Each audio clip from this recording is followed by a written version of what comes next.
దీని వచ్చే సంవత్సరం పైన 3 నెలలు అయిపోయింది. శంకరంపాడు గ్రామం ప్రత్యేకమైన అనుభవం ఉంది ఈ ఊరికి. అలాగే ఈ ఊర్లో ప్రతి సమస్య తెలుసుకుంటా ఉన్నాను. ఈ ఊర్లో ప్రతి ఒక్కరితోనూ టచ్ లో ఉండడానికి ట్రై చేస్తా ఉన్నాను.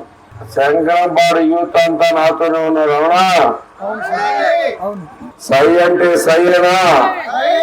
నేను అందరూ గుర్తుపెట్టుకున్నామ్మా. యూత్ మేము ప్రధానంగా యూత్. ఇది మన భవిష్యత్తు కోసం పాలన చేసే పోరాటం. 20 ఏళ్ళుగా మీ ముందు తరం పూర్తిగా కోల్పోయింది భవిష్యత్తు. ఏ మాత్రం అభివృద్ధి లేకుండా 20 ఏళ్ళు అంటే ఒక తరం మొత్తం గడిపేశాడు.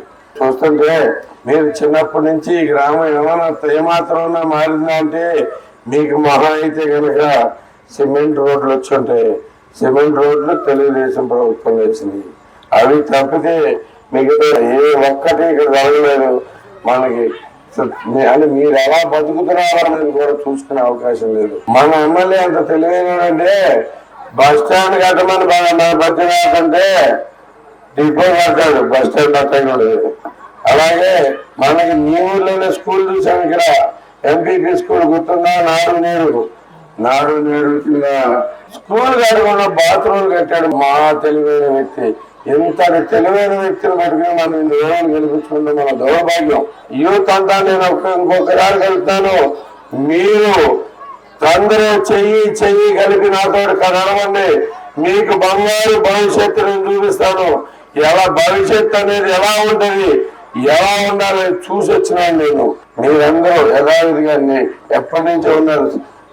ప్రతి ఊర్లోనూ యూత్ నాతోనే ఉంది. అలాగే శంకరంపాడు యూత్ అయితే నాకు మొదటి నుంచి అనుబంధం ఉంది.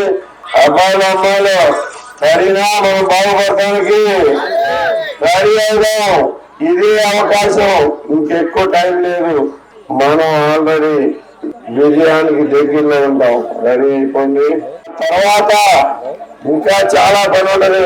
మీ అందరితోనే నాకు అప్పుడు పని ఎక్కువ ఉంది. ఇప్పటికంటే ప్రతి ఒక్కరూ ముందుకు నడవడానికి, మీ ఊరు మీరు బాగు చేసుకోవడానికి, మీ భవిష్యత్తు మీరు సరైన బాగు చేసుకోవడానికి ప్రతి ఒక్కరూ నుండి నేను మీతో పాటు నడుస్తానని చెప్పేసి మీకు తెలియజేస్తా ఉన్నాను.